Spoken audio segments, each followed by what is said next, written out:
Welcome back to the channel. Today we are going to be installing some soft starts to my AC units. The goal for this test is to see if I can run 2 AC units on my Westinghouse 4500 watt peak generator. So let's go ahead and open the box here. I got my scissors, and if you do want these, I found that these are cheaper on the website for the manufacturer. Basically, I went on Amazon, they're like $50 more. So if you want to save some money, I think that's the way to go. So let's go ahead and pull them out. Oh man, these are actually kind of small. I like that. I was really hoping they would be small too. So I did order 2. I was just going to do one for the 15K, but I figured why not just go ahead and do one for both of them. That way when it turns on in our bedroom, it's not so loud. But here's everything that comes with the package here. They give you everything that you need basically, and then they give you the instructions in your email. Yeah, it's pretty self-explanatory. If you're not afraid to splice wires, things like that, this should be a pretty easy installation.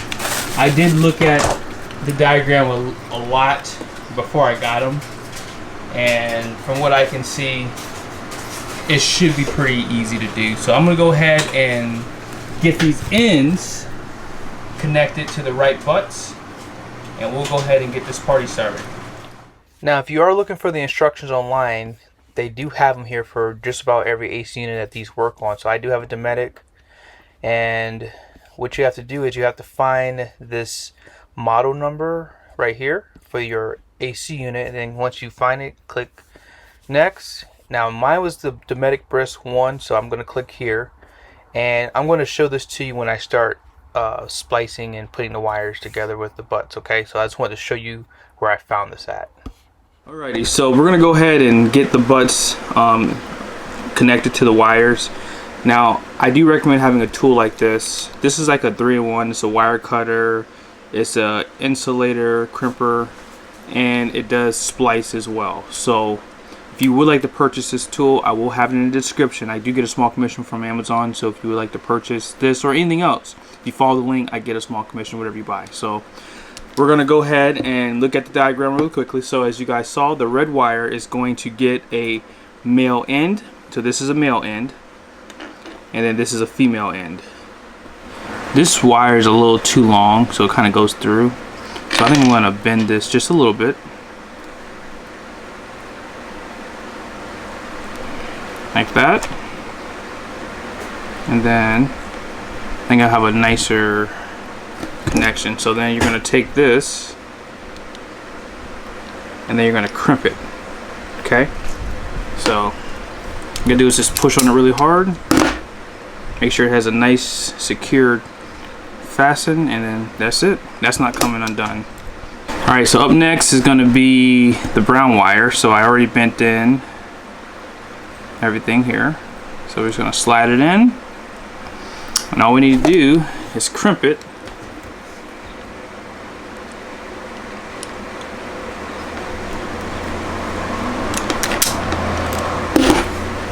And as you can see, it has a nice, it's not coming off.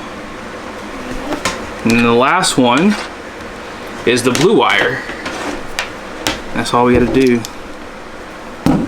Actually, I can just pull it off to the side.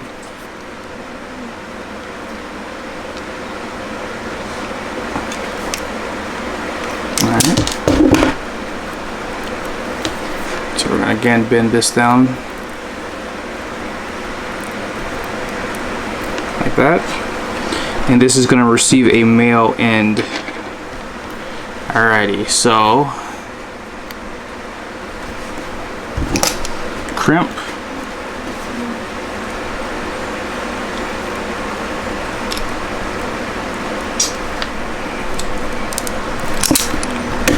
And done. The black and yellow wire do take the female ends. Now there's 2 types here. There's this one, and then they have this one. This is a non-insulated one, so you're going to need electrical tape. Special shout out to Clay Hughes. I did watch his video prior to me installing this. I wanted to make sure I did it right, and he had to actually cut off these and use these ends because I guess the box wouldn't get back on. You'll see it up there when we get there. But I'm gonna go ahead and put this one on, and then we'll go ahead and head up to the roof because all we need to do is just get these on before we start plugging in.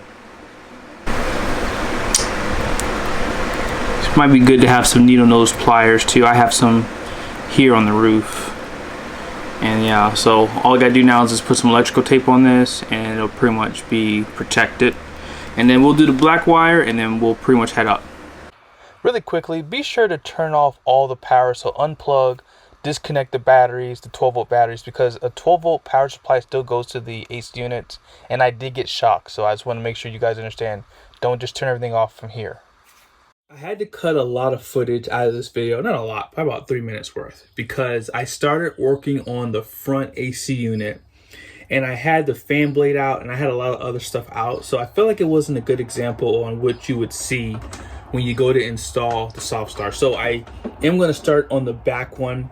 The only thing I'm not going to show you is I did insulate the wires for the SoftStart because there's some that you have to wrap with electrical tape. So you're going to see the wires in the video, but I'm not going to show it to you how I did it because I cut all that footage out. So I apologize in advance, but let's go ahead and start back for the 15K unit out back. Alrighty, so I am so glad I did not show you the footage for that one. That was hectic. So here's what I'll tell you. The directions tell you to route the blue, black, and yellow wires through the electrical box.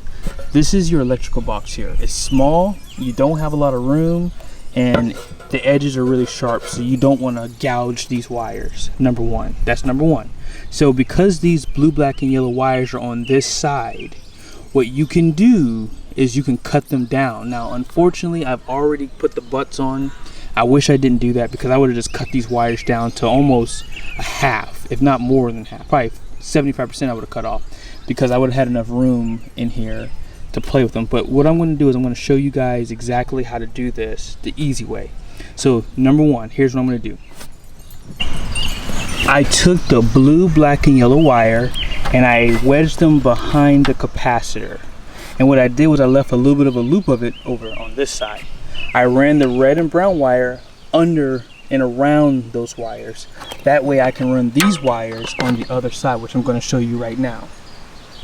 Run the red and brown wires around the blue, yellow, and black wire, okay? You're going to run it through here, and you're going to basically follow these wires onto the other side. So there's basically a hole here, and there's a second one inside under this motor, all the way to this side, okay? So you're going to follow it right through there, and then around here. And so the first step in connecting these wires in the diagram is you're going to undo this. I actually already unbolted this. So you're going to basically take this off, okay? And once you do so, you will find the white wire here.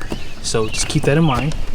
So you're gonna have to follow this wire. This is the white compressor wire. So you're gonna follow it here, and then basically what I did on the up top there, I just pulled on it like this to see which wire it was. And then I figured out it was this one here. So this is the one I have to undo. So once you take this one off, here's what you have to do next. You're gonna connect it to the blue wire, okay? So just connect it like that. The next step says you have to connect the black SoftStart wire to the terminal that the white compressor wire was on. So what I'll tell you is don't forget which one it came off of, because I guarantee you people are gonna forget. So it came off of this one right here. Alrighty, so we just connected that one. The next step is connect the yellow SoftStart wire on terminal next to red compressor wire on HERM side. Okay, so that's basically right here. So we're gonna, remember now, you have to keep these wires as clean as possible. So you may want to make sure you run them in such a way that you can get the electrical box back on. So just keep that in mind, because I promise you this will become a lot easier if you do it in that way. So I'm going to run this wire under here. This is on the HERM side of the red wire. So So then this just goes right down, and that's it. A little tight here actually. There it is. Okay, good. By the way, I did protect these with electrical tape, so just keep that in mind, because I don't think I showed it to you. And if I did, I apologize for telling you again. I don't have a second red wire, so it does say if you see a second red wire next to the red compressor wire, disconnect it and seal it with electrical tape. So just keep that in mind. And let's go ahead and move over to the other side, because this side is pretty much done. Step 5 says remove the compressor cap. Now we've already done that because I want to find where that white compressor wire was coming from. So that's how I did that. So I've already kind of done this step for you guys, okay? So it says disconnect the blue compressor wire and connect to the red soft start wire. And then tape the connection, okay? So here's the blue wire connected to the red soft start wire. Now the next step is, it just says here, note, do not place wires back under their compressor cap. So these wires are not going to go back under. So you are going to have to tape these connections. So this is the 4-inch pigtail, and this is how it has to be connected with the brown wire. And then the pigtail is going to connect where the blue wire was, okay? And last thing you have to do is you have to protect this with some electrical tape. So let's go ahead and do that. Like so. And then put the cap back on, and you're pretty much done on this side. So now you just have to go around, just check your connections. This is the perfect time now to start zip tying, you know, make sure everything's secure. And again, the main goal here is to make sure nothing comes into contact with the fan blade. And actually I just lost a washer here, it goes on this side. So I'm gonna go ahead and put all this back together.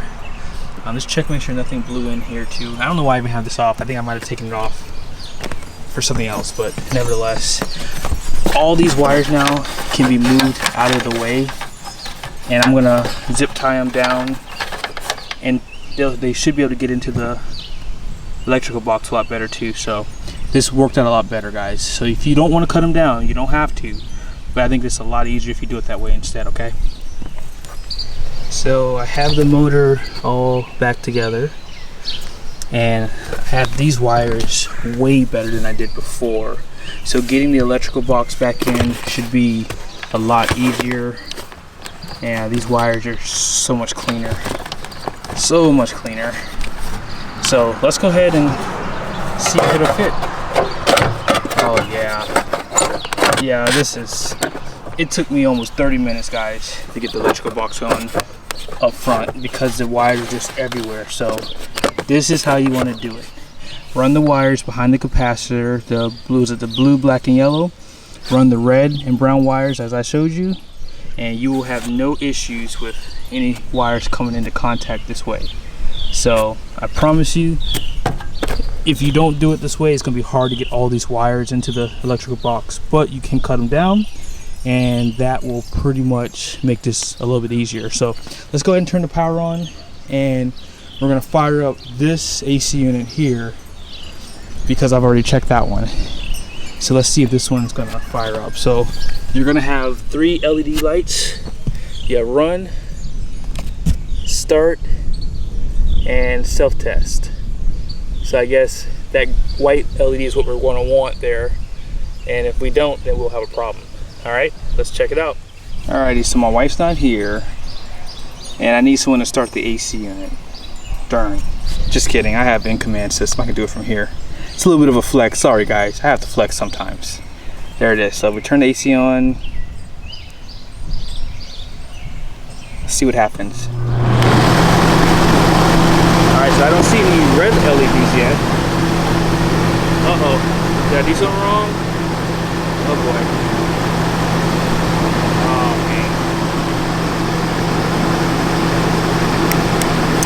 Oh, there it is. Nice. Oh, yes. So we're in business. There we go. There we go. The other one actually turned on a little bit quicker than this one did. That scared me for a second because the other one said start and then it went green. But yeah, that one didn't do anything. But yeah, this is actually running off of 15 amp, by the way, too. So if you were ever wondering if this worked, well, a 15K AC unit is running off 15 amps right now. If I did this before, as soon as it turned on the compressor, it would die. So it's running right now. That's awesome. So that, I don't know, I can't wait to test out my generator. So if you're new to my channel, the next thing I'm going to do is see if I can run this and the 13.5 together, because in the past I was not able to do that. So now we got to see if that's a possibility. So thank you guys for watching this video. I hope it was helpful. Be sure to like the video, subscribe to my channel, and I'll see you guys soon.